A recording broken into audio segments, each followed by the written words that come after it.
Good morning, students. In my previous videos, we have considered magnetic effect of current. Now, another chapter of magnetic effect of current and magnetism, that is magnet and earth magnetism, I am taking today. Basically, in the previous chapter, we have studied magnetic effect of current. We have learned that electricity and magnetism are interrelated with each other. It means just the presence of charge produce electric field, but when the charge is in motion, producing electric current, it is producing magnetic field. Now here in this chapter, we will study about the origin of magnetism. See, this concept of magnetism, this was observed by a Greek philosopher, Thales of Miletus. Now, here a natural occurring ore of iron attracted small pieces of iron towards it. This ore was found in the district of Magnesia.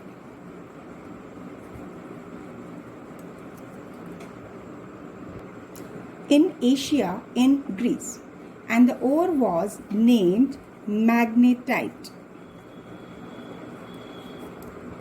So basically this iron ore showing the effect, this is called natural magnet.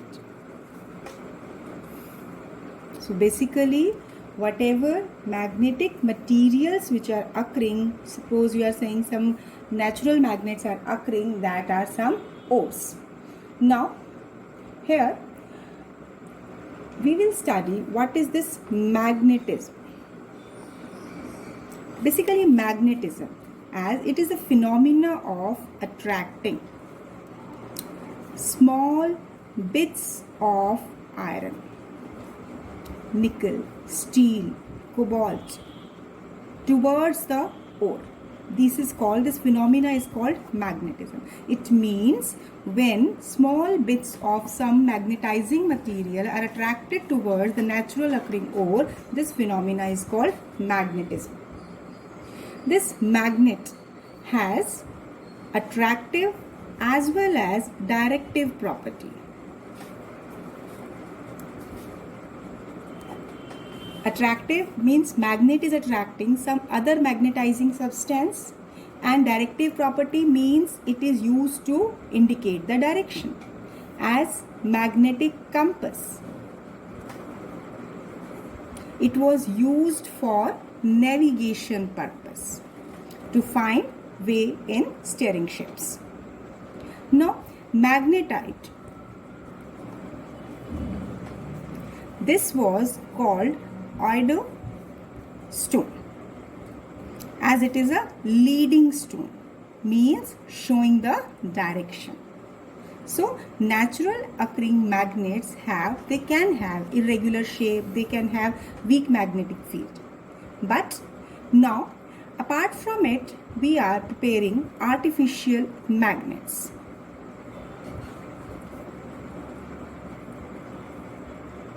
Now it can be of desired shape and strength. Basically a piece of iron or steel, it can acquire magnetic property on rubbing with any magnet. See, when this iron, steel, this magnet attracting substances, when they are rubbed with any magnet, when they are placed in contact with this magnet, after some time they attain magnetism. So in this way, such kind of artificial magnets can be prepared, like a bar magnet, a horseshoe magnet, magnetic needle, and compass needle. These all are artificial magnets. So magnets and magnetic materials, these are used in many places, like in VCRs, audio cassettes, audio heads, ATM cards, credit cards, and many more places. So basically, in this chapter, we will just give a brief account of this magnetism. We have studied what are natural magnets, how can we produce artificial magnets that can have increased strength, that can be of any desired shape. Bar magnet is also artificial magnet. If you remember in class 10th, there was one activity in magnetic effect of current where if I will take this bar magnet and it is taken on the sheet of paper and iron fillings are sprinkled around it, or you can say that iron fillings are sprinkled on the sheet, and then when this bar magnet is placed in this region, what will happen? These magnetizing material, these iron fillings, these will be cling to the poles at the extreme points, whereas the attraction will be maximum at this region, these are the poles, and minimum at this bar length. So basically these ends which we are taking where attraction is maximum, these are termed as poles. So here we will study some basic concept, basic properties of magnetism. Already we are familiar with it, but I am taking in brief so that we can learn about them. First of all, very important concept we are discussing, as whenever we are taking earth, we consider it as a magnet. Like as if it never happened. It is not necessary that it is possible, but it can be assumed that it behaves like if a huge bar magnet is held at the center of the earth with its north pole pointing towards geographical south and south pole pointing towards geographical north. It was simply an assumption because reason initially it was not found. Its reason was not discussed. Why there is north pole and south pole, or why there is magnetic behavior of earth. So initial stage it was assumed that maybe if it is the north pole and the south pole, so it can be possible that at its center there is a huge magnet buried. So due to the attraction between these opposite poles, there can be magnetic south pole and it can be magnetic north pole, but it is all fiction. It cannot be possible. Second point, basic first point we are considering that earth is treated as a magnetic effect. Earth itself behave as a magnet. Second property which we are taking, that is attractive property. Right? So attractive property means, as I have explained in this activity, where a bar magnet when placed, then we have seen that the iron fillings get attracted towards the poles when it is placed in a heap of iron fillings. So magnet attracts small pieces of, these are iron, this can be cobalt, nickel, etc.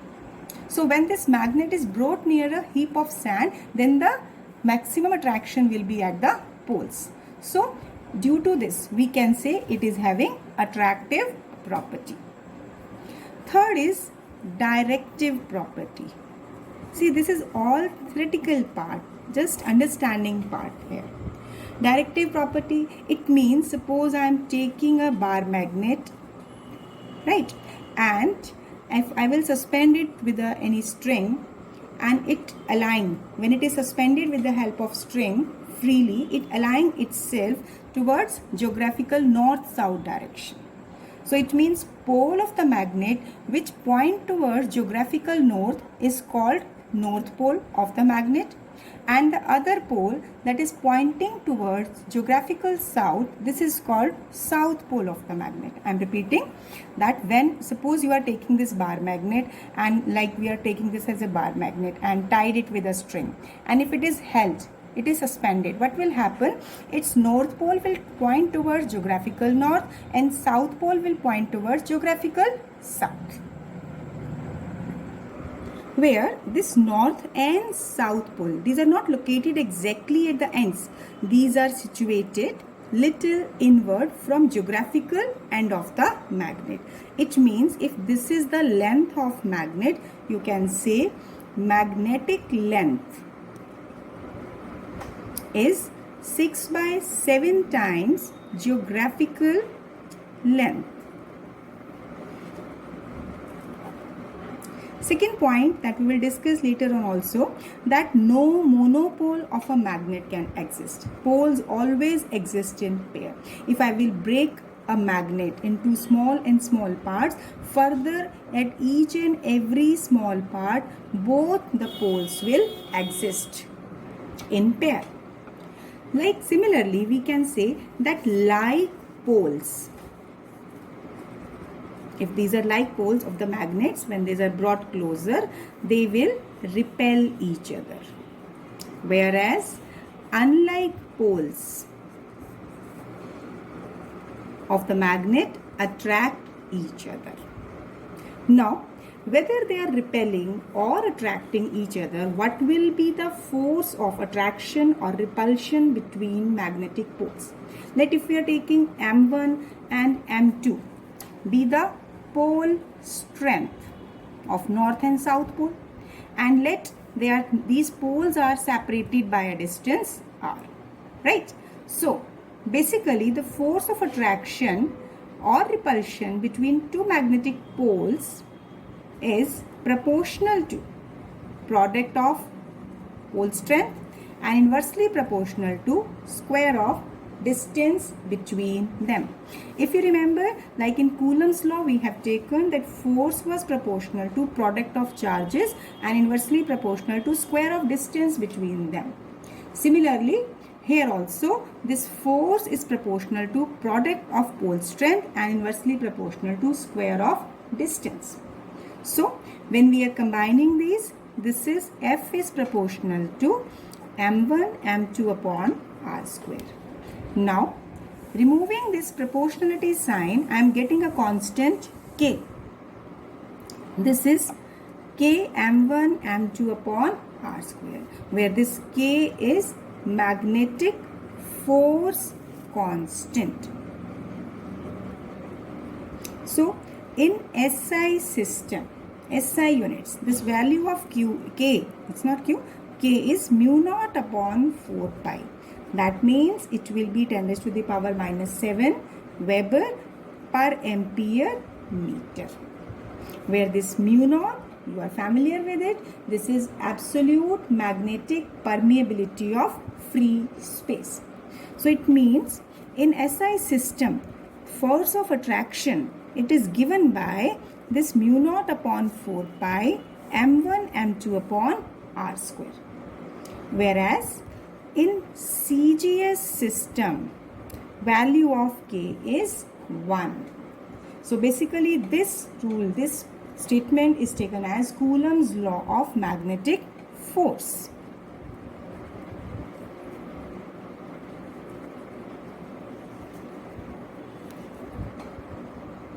So now on this basis, if we have to find SI unit of pole strength,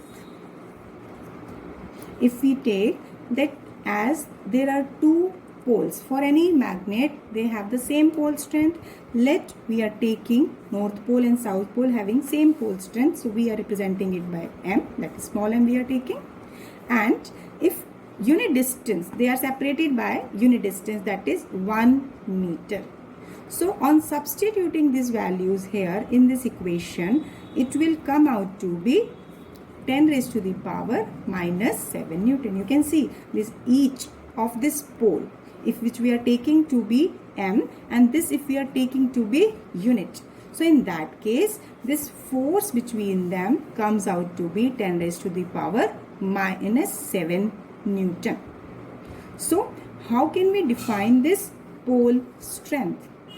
This strength of magnetic pole is said to be 1 ampere meter. Pole strength is said to be 1 ampere meter if it repel equal and similar pole when placed in vacuum at a distance of 1 meter from it with a force of 10 raised to the power minus 7 Newton. So अगर हम simple terms में लेते हैं, you can see in this formula, if we have substituted all unit values and if we have to take that force is taken to be 10 raised to the power minus 7 Newton, and this value is also 10 raised to the power minus 7 Newton. So what we will get the value of M1, M2? 1. It will be 1.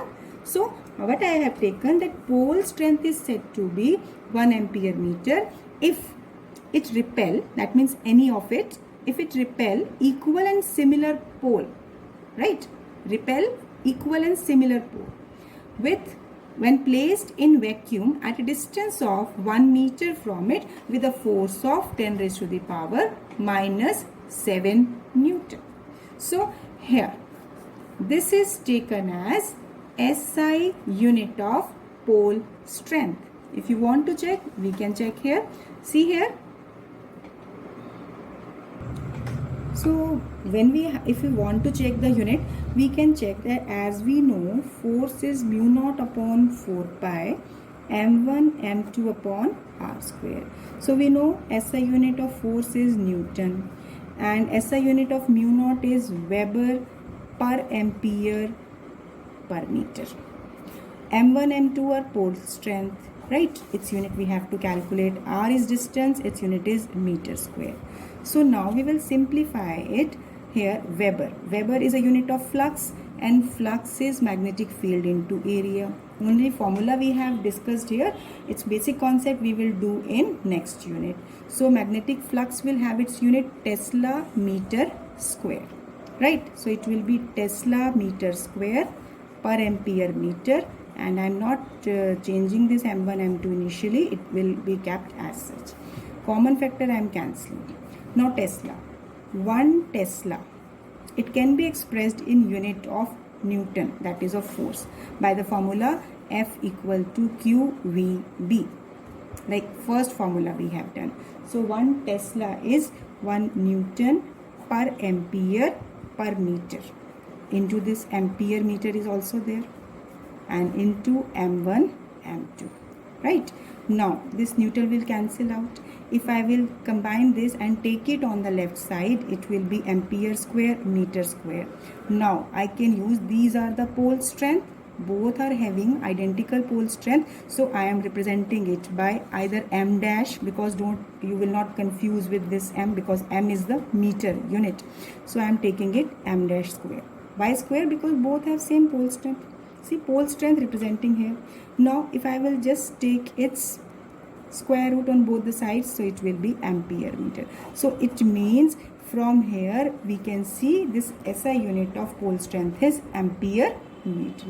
Why I am discussing it? Because directly if I will write, you may get confused. There is one another formula through which we can find it directly. So this is a way so that I have discussed its formula. Now next is inductive property. Inductive property, it means induction of magnetism. When a piece of magnetic material, it can be soft iron, nickel, it is placed near a bar magnet, any bar magnet when I am taking, and any magnetic material is placed near it.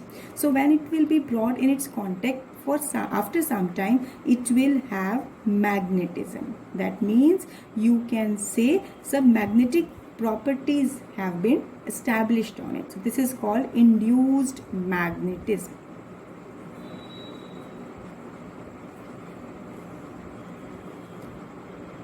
Now repulsion.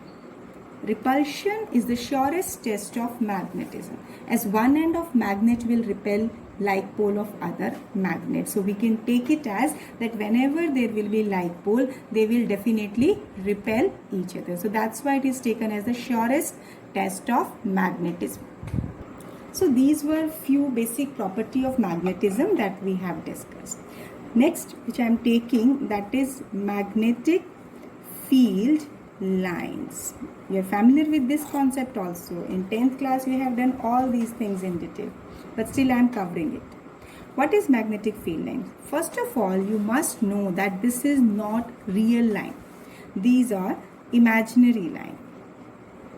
So it is an imaginary curve tangent to which at any point gives the direction of magnetic field at that point. Suppose I have to find magnetic field at this point, this will be along this tangent. At this point, it will be along the tangent to this point, right? But if it is straight line, like, so in that case, at everywhere, its direction will be same.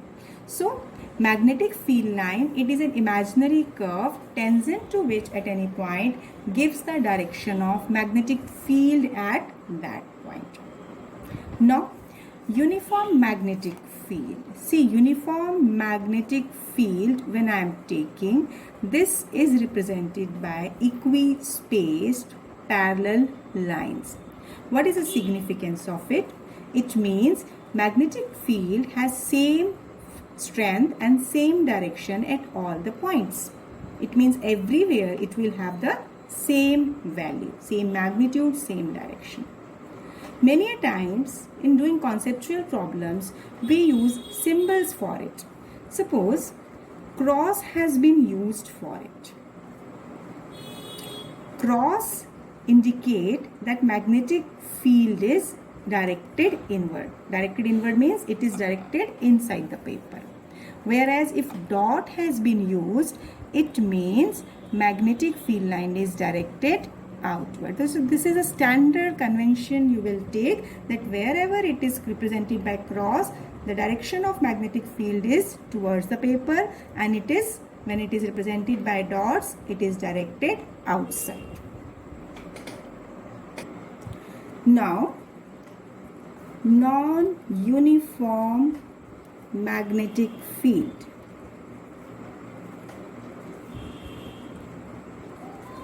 Non-uniform magnetic field.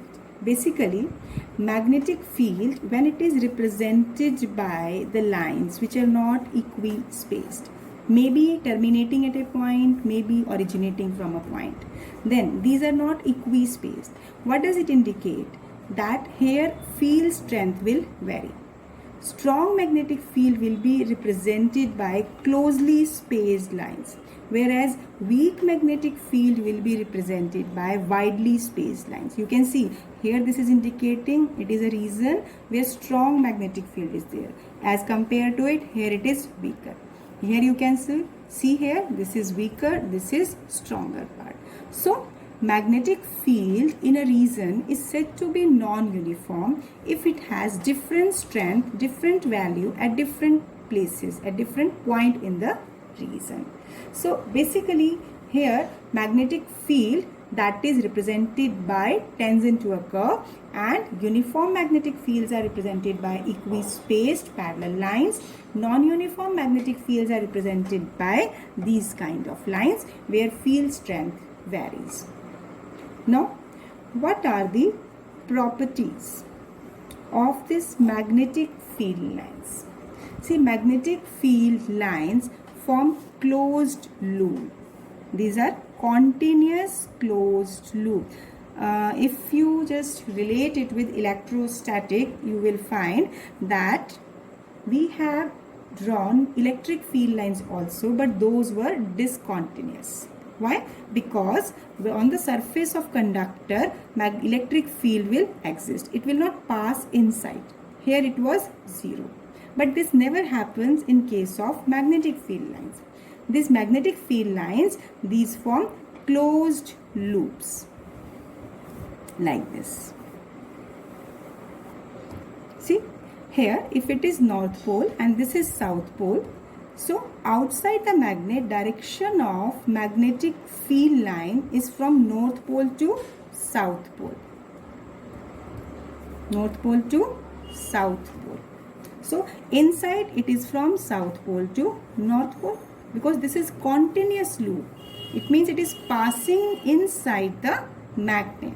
So outside the magnet, direction of magnetic field line is from North Pole to South Pole, and inside it is from South Pole to North Pole.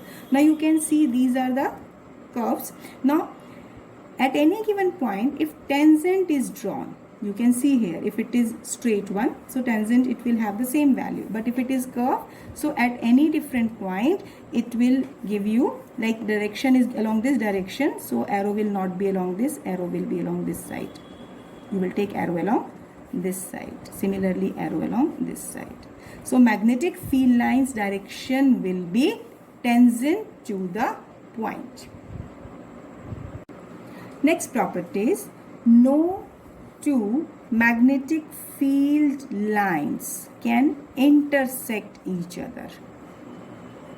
Intersect each other. It means if they intersect at this point, so for this curve tangent will be along this direction, for this curve tangent will be at this direction.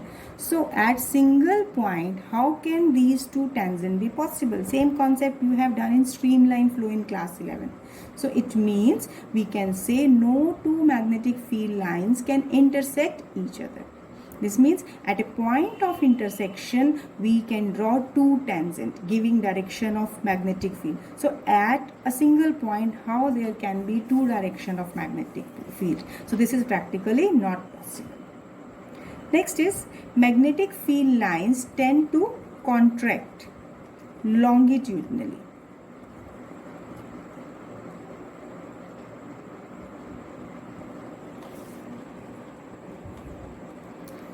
Indicating attraction between like poles. So magnetic field lines, when the two poles are attracting each other, they will contract longitudinally.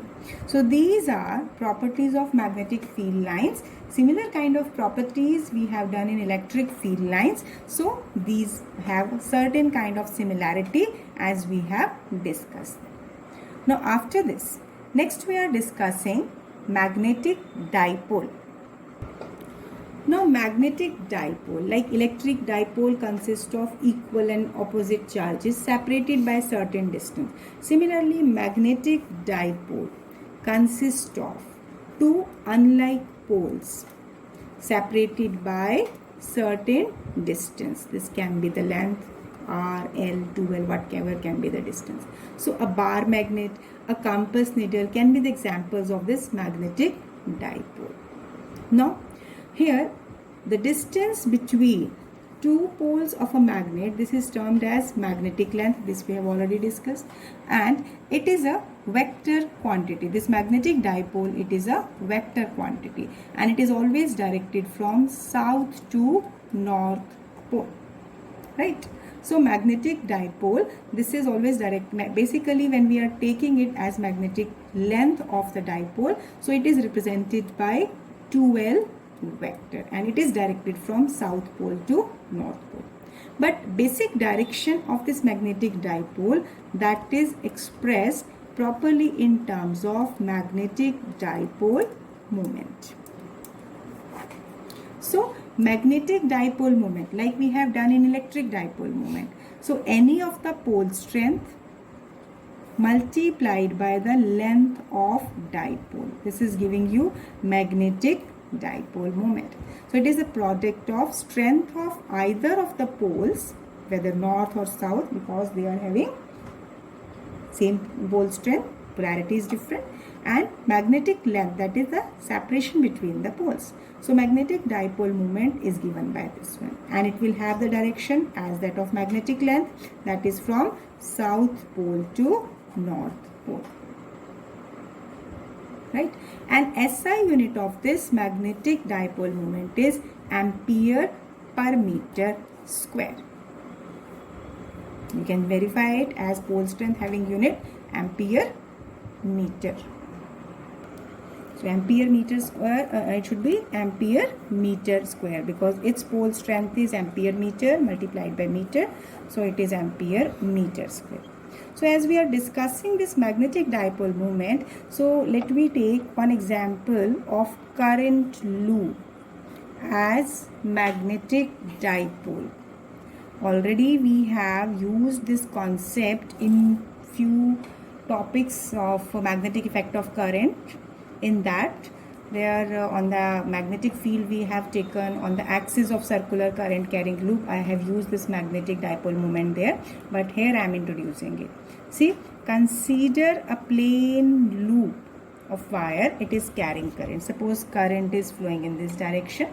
Now if we are observing, we imagine this is the front view. Suppose it is yours towards your side, so it is giving you anti-clockwise direction. So if it is having anti-clockwise direction, so it means this pole will behave like north pole. Whereas if we look at its bottom, if you remember from a bangle, I have explained it, that top face of the bangle, if it is treated as a current loop, and if it has north polarity, that means current is anti-clockwise, so the top face will treat it as north pole. Whereas for its lower face, when we will observe this, the current will be in clockwise direction, and that will behave as south pole. So it means this current carrying loop behave as system of two equal and opposite magnetic poles. See, top phase will have north and the bottom phase will have south polarity. So it will behave like a magnetic dipole, and its magnetic dipole having direction that will be in the upward direction. So automatically it will have its magnetic dipole moment. So if I have to take magnetic dipole moment for this current loop, as if we take that I is the strength of current flowing through it, and A is the area of loop, that is area enclosed by the loop. So here magnetic dipole moment, that will be proportional to current as well as area. And when I will remove this proportionality sign, this is KIA, where this K is constant of proportionality, right? So this magnetic dipole moment will be, it will be I into A when constant of proportionality is 1. Basically we can check the value of K. Suppose as unit magnetic dipole moment, if we take magnetic dipole moment to be unit, and unit current is flowing through the loop of area unit. So by substituting these values, what we will get? The value of constant K to be 1. So magnetic dipole moment is taken as product of current and area. And as I have taken single loop, so I have not multiplied it with number of turns. But if there are n such turns, so in that case magnetic dipole moment is NIA. So if we want to define SI unit of this magnetic dipole moment, from this result I can say that magnetic dipole moment is said to be 1 ampere meter square for a turn of unit area, that is 1 meter square, carrying a current of 1 ampere. So 1 ampere meter square is the magnetic moment of one turn of area, one turn loop of area, and 1 square meter area carrying a current of 1 ampere. I am just pointing the opposite terms, as 1 ampere meter square is the magnetic moment of one turn loop of area 1 square meter carrying 1 ampere current. So this way also you can define it. So that's all for today. Already we have discussed theoretical part more in today's lecture. So just revise it. Few concepts you are familiar with. 1 or 2 points are new in this part of the video. Thank you. Have a nice day.